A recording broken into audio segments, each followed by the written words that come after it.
This is Press Pass, your all-access pass to an extra Meet the Press conversation. This week on Press Pass, harnessing the power of youth to perhaps break the partisan gridlock on Capitol Hill, just as Congress once again stares down a looming debt limit and government shutdown. Two of the Hill's youngest members are joining forces now to chair the new Congressional Future Caucus. I'm joined by that bipartisan duo behind the effort, Democrat from Hawaii, Schock and Gabbard, and Republican from Illinois, Schock. Welcome to both of you. You've both been on the program before. Great to see you both. Congressman, let me start with you. I mean, this is a time when Congress is held in such low esteem. You're almost like journalists. I mean, to be part of a younger generation who's part of this, there has to be a big part of it that's really disappointing. The frustration that we're seeing from our constituents every time we get home, I think is felt in Congress as well, where we came here to do something. We came here to get results, and we came here to execute on the mandate that has been given to us by those who elected us, and that is to get things done for the American people.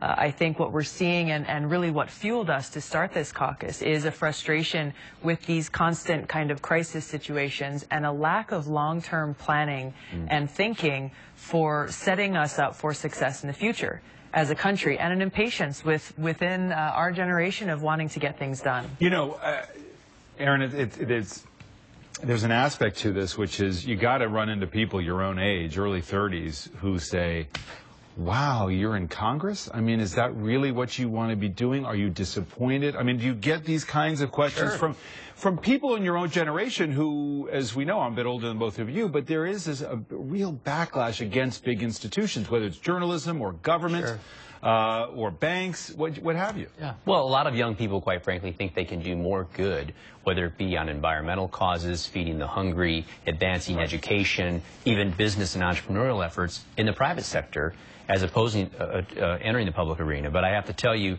the 5 years I've been in Congress, when I got sworn in 5 years ago, I was one of 4 under the age of 40 out of 435 members. January of this year, we swore in 40 members of Congress under the age of 40, 20 Republicans and 20 Democrats. And when I got to know Tulsi, it really got us, we got to know each other in the gym and then on the floor as we talked about different issues and said, you know what, maybe there's an opportunity here to bring this group of younger members who are obviously very ambitious by nature, but really are much less hyper-partisan and more focused on putting aside maybe so much of the ideology and saying, look, newsflash, we've got divided government, and let's get some things done and try and negotiate what we can. You know, it's interesting because as I run into younger members of Congress, I see something else in some quarters, which is you talk about the need to govern for bipartisanship, for some compromise, and you could call that sort of the rules of the road. If you're a legislator, it's built on compromise. There's a lot of younger people who are coming here. It might be more conservative colleagues who say, look, I'm not here to become part of this place. I'm here to sort of break up the entrenched interest of this place. I'm not interested in following the rules of Washington. Haven't we seen that this week with Ted Cruz? Well, I wouldn't say that's indicative of young people by nature. I mean, as I mentioned, if you look at the 40 members of Congress under the age of 40 in the House, I think you'll find much more pragmatic members who want to govern, who want to get things done. And I think at the end of the day, that's what our constituents expect.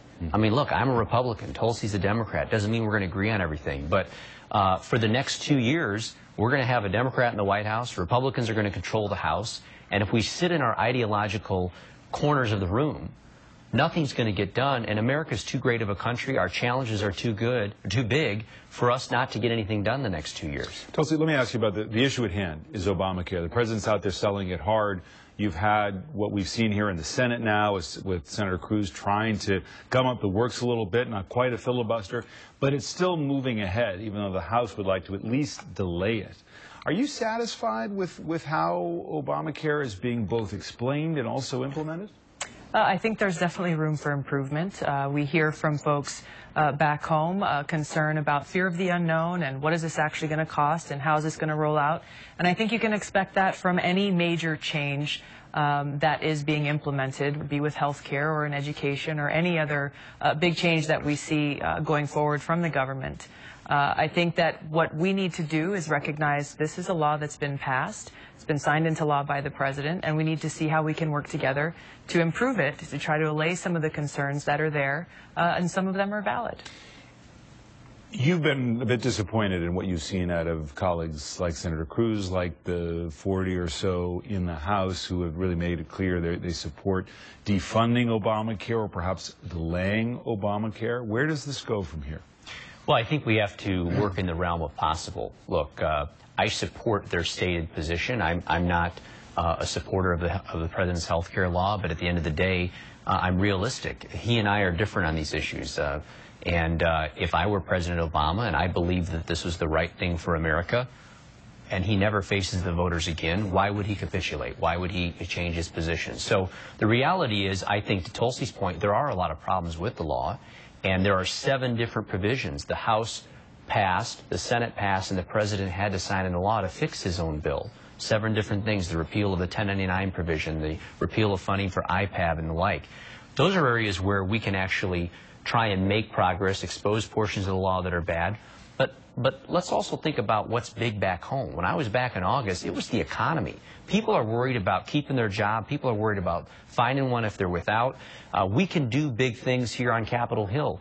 I serve on the Ways and Means Committee. We have a 70,000-page tax code. Max Caucus in the Senate, the leading Democrat in the Senate, and Dave Camp, the leading Republican in the House, have joined forces, joined hands to do comprehensive tax reform. Entitlement reform. All this fight about the debt, the reality is if you don't do entitlement reform, the rest of it's all just fairy dust. We're not really fixing things through sequestration and cutting discretionary spending. It's got to be through entitlement. Do you think the debt limit will be raised, or do you think Republicans, I guess first, will Republicans move to shut down the government, and do you think they will try to block the debt ceiling being raised? Well, I take a more pragmatic view. I support, I'm reminded of my U.S. Senator from Illinois at the time, Barack Obama, who said that the reason we're discussing raising the debt limit is a failure of leadership by the president. And so I think it's a failure of leadership of the president if we're truly talking about raising the debt limit with no reforms. Now, what those reforms are, I'm open to discussion. If the president wants to offer up different reforms than House Republicans, if he's got different entitlement reforms or different tax reforms that he wants to do, let's talk about that. But simply to suggest that we should continue to raise the debt limit with no reforms when we're spending $1 trillion more every year than we take in is as responsible today as it was 6 years ago when Senator Obama voted against raising the debt limit. We'll take a quick break here and be back with more from Schock and Gabbard and Aaron Schock right after this. Sleeping on my serum.